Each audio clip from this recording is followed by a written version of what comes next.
Eh bien, salut tout le monde, c'est Seven Souls. Aujourd'hui, on se retrouve pour le tuto numéro 4. Dans ce tuto-là, nous allons apprendre comment utiliser et manier les données dans MongoDB.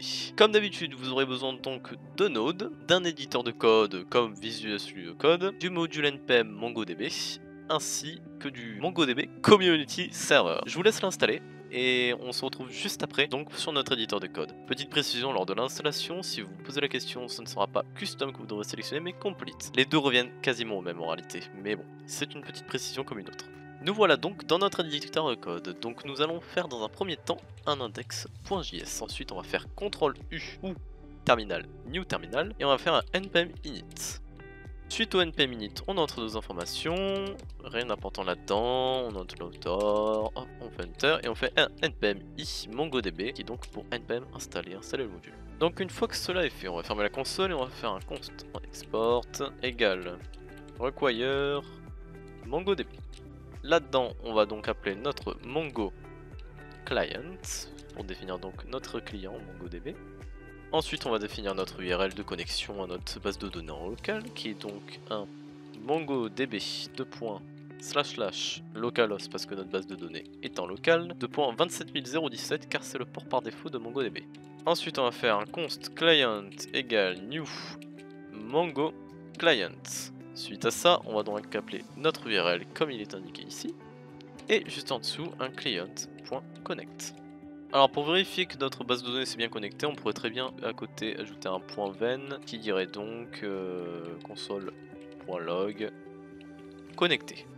Et donc quand nous lançons ceci avec un CTRL U ou terminal new terminal, si nous faisons node index.js ou autre fichier.js, on va voir dans la console connecté, donc la liaison est bien faite. Si vous avez bien entendu, bien fait l'installation du community server juste avant. Si ce n'est pas le cas, ma communauté est en description et je serai totalement disposé à venir vous aider en cas de besoin. Voilà, on fait CTRL C, on ferme notre console et on va pouvoir entrer un peu dans le vif du sujet. On va donc définir notre base de données. Alors const db est égal à client.db. Que fait notre .db? On voit que on nous demande de spécifier le nom de notre base de données que l'on veut utiliser. Donc, alors, pour ceci, on va donc créer une nouvelle base de données, Seven Souls. Alors juste avant, est-ce que vous pensez que si on démarre sans que cette base soit créée, il nous la crée automatiquement? C'est ce qu'on va voir tout de suite. On peut voir que bel et bien, notre base de données a été créée correctement. Mais après, est-ce que ce n'est pas la base de données par défaut qu'il aurait détecté? On va recréer. Ok, non. Non, en fait, on peut créer n'importe quelle base de données juste avec cette ligne-là. Bon, c'est bon à savoir qu'on n'a pas besoin de faire un create collection pour ça. Ensuite, on va faire un const collection. Collection est égal à db.collection et le nom de notre collection qui sera donc économie. Voilà, alors faut pas confondre base de données et collection. Collection c'est comme les tables qu'on a à l'intérieur de notre base de données, et la base de données c'est ce qui englobe la chose. On va faire ensuite un console.log de collection, CTRL U, hop, on lance, et là on voit qu'il nous ressort toutes les informations relatives à notre collection. Vous voyez la base de données c'est Seven Souls, et la connexion c'est économie. On va ensuite essayer d'insérer notre premier document. Alors, on va déjà déclarer notre document en question qu'on voudrait insérer. Const document est égal à notre object, donc on va définir donc un name qui sera donc égal à test. On va définir également l'XP qui est 0, le level qui est égal à 1, et les crédits qui sont égaux à 10, imaginons. Hop, voilà. Alors dans un premier temps, on va faire un collection.insert one, parce que nous cherchons à n'insérer qu'un seul document. Et on va donc dire document. On va mettre le tout dans une constante, const insert est égal à ça, et on va console.log insert. On fait CTRL U, terminal, new terminal, on va faire node index.js. Hop, et là on va promise pending. Pourquoi? Parce que nous n'avons pas mis d'await, donc on ne peut pas afficher le contenu. Alors pour mettre un await, sachant qu'on n'est pas en async, on va se créer une nouvelle fonction. Hop, async function est égal generate. Ce sera donc notre fonction où on va générer tout notre code, on va dire. Hop, on va mettre ça ici et on va mettre un await. Une fois que c'est fait, on va donc appeler juste ici notre fonction generate et on va faire un CTRL U. Hop, on rajoute une parenthèse, terminal new terminal et un node index.js. Et là, qu'est-ce qu'on voit? On voit l'identifiant de notre objet que l'on vient donc d'insérer. Alors imaginons, suite à ça, nous aimerions trouver l'intégralité de nos documents pour voir un peu le contenu. Après, on regardera comment en trouver juste un seul, mais là, on va essayer d'en trouver donc l'intégralité.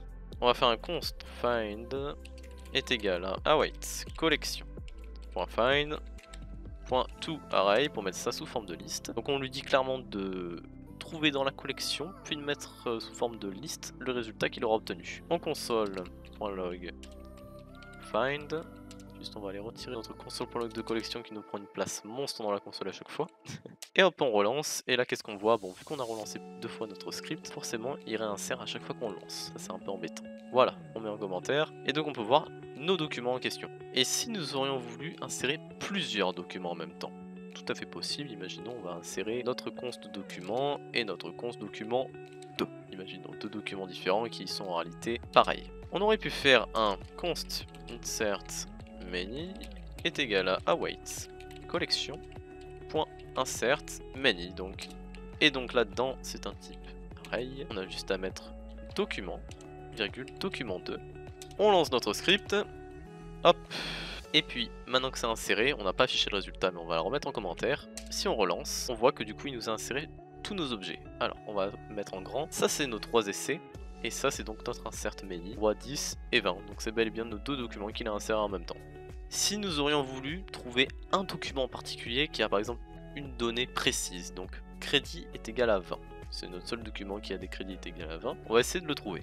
Donc on va faire un const filter est égal à await collection.find entre accolades. Qu'est-ce qu'on cherche comme cahier? La cahier credits avec quelle valeur? 20. Et comme d'habitude, on met en point toArray dans l'éventualité où on aurait plusieurs résultats. En réalité, là on en a qu'un, donc ça n'a pas réellement d'utilité. Juste avant, on va mettre en commentaire ceci. On va console.log filter, puis on relance. Et là on voit donc qu'il nous ressort que cet élément là. Si on avait retiré le toArray, qu'est-ce qu'il nous aurait ressorti?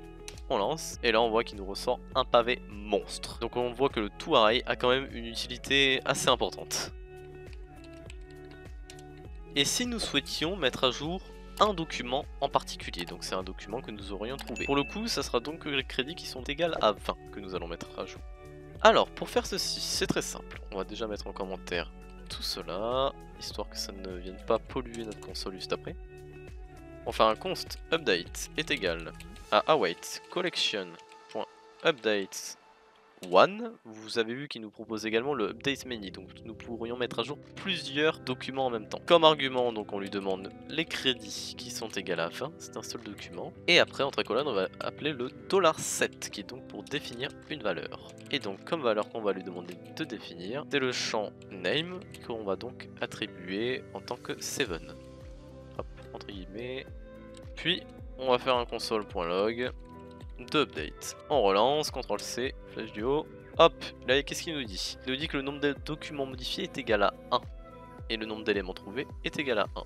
Et il nous dit également en haut que notre document est reconnu. Et si nous voulions maintenant voir du coup si tout cela a bien été modifié, on va repartir dans notre find juste en haut. Ici on va remettre en commentaire. Et sachant qu'on va refine le document à nouveau, il va nous l'afficher. Et là on voit que le name est égal à 7, donc notre document a bien été mis à jour. Et si nous voulions supprimer un document, alors sachant plus que plusieurs de nos documents ont le même nom, est-ce que le fait qu'on supprime à partir du nom, par exemple, ne va pas tous les supprimer? Alors pour remédier à ça et éviter de tous les éliminer un par un, on va faire un const deleted est égal à await collection.delete 1. Vous avez vu, on a également le delete many qui prend en compte une array de documents. Delete 1. Alors, qu'est-ce que a besoin delete 1? Il a besoin juste d'un argument. Donc nous, pour reconnaître facilement, on va mettre name est égal à test. Le document qui a le name qui est égal à test, nous allons l'effacer. On va faire un console.log de deleted. Hop, deleted.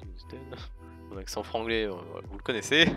Et on va prendre ceci, qu'on va coller juste en dessous pour refine à nouveau un document. On va mettre ça en haut en commentaire parce qu'on n'en a pas besoin dans l'instantanéité. Et on va chercher les documents qui ont comme name test. On relance et hop, paf, tout cela apparaît. Alors il nous dit que le document a été reconnu, que le nombre de documents effacés est égal à 1 parce qu'on lui a dit delete 1. Si on lui avait dit en revanche delete many, est-ce qu'il ne nous aurait pas effacé tous les documents qui ont comme nom test? C'est ce qu'on va tester. On fait ça. Oh! Et là on voit qu'on a une array vide parce qu'il a supprimé tous les documents qui ont comme nom test. On voit que le nombre de documents supprimés est égal donc à 3. Mais rappelez-vous, au début nous avons créé une collection juste en mettant db.collection. Mais si au milieu de notre programme, nous avions besoin de créer une nouvelle collection, pour X ou Y raison, ça on ne sait pas. On peut très bien le faire également. Alors, const new collection est égal à db.createCollection. Et au final, qu'est-ce que ça fait?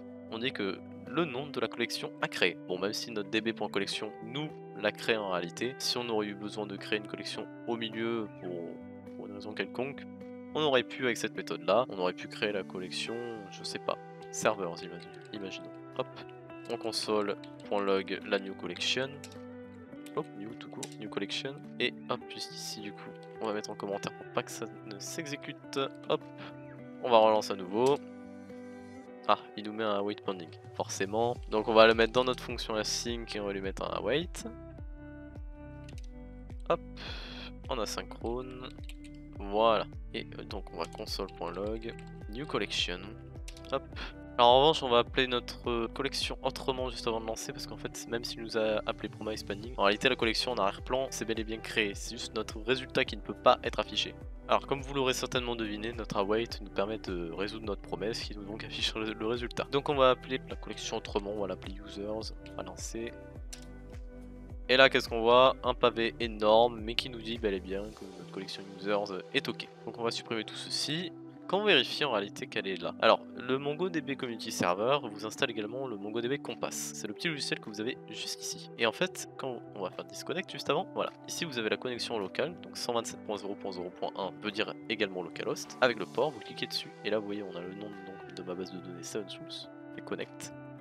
Et là on peut voir là-dedans qu'on a notre économie qui est là, avec nos documents, on a notre servers et on a notre users. Donc c'est grâce à ceci également que vous pourriez vérifier que votre collection est bel et bien créée. Alors on va s'insérer quelques documents, donc on va appeler des documents test, zest, voilà, ce qu'on veut. Alors on va décommenter le insert main document 1, document 2, et on va le lancer plusieurs fois.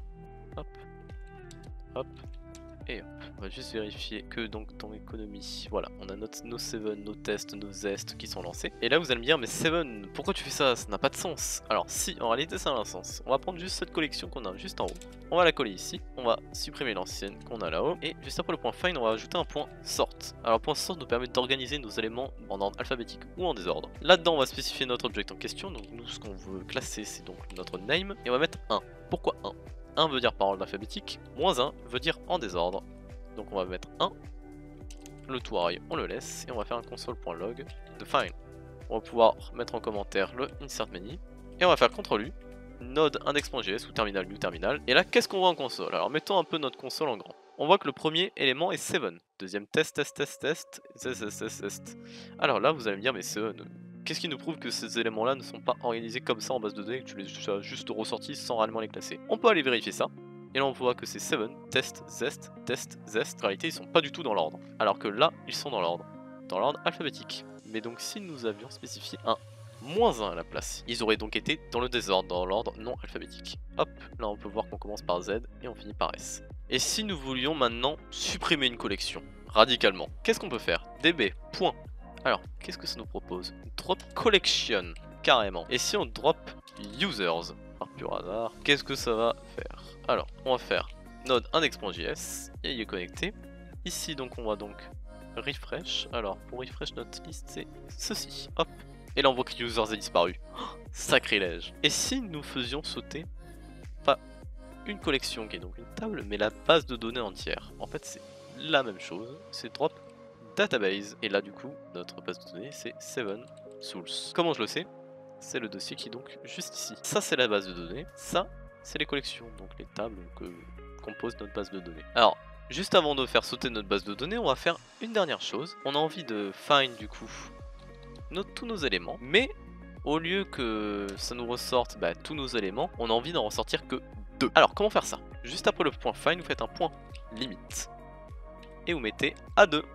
Et quand on lance, magie, nous n'avons que les 2 premiers éléments qu'il a trouvés qu'il nous ressort. Voilà, je crois qu'on a un peu fait le tour de comment manipuler aisément ces données avec MongoDB. J'espère que ce tuto vous a plu. N'oubliez pas, vous avez tous les liens de documentation dans la description juste en dessous. Les liens de mes communautés également si vous souhaitez me suivre ou obtenir de l'aide très rapidement, ça serait avec joie. Et puis moi je vous dis à très bientôt dans une prochaine vidéo. N'hésitez pas à liker, vous abonner, commenter et vous partager. Et puis j'espère vous revoir très bientôt. Salut!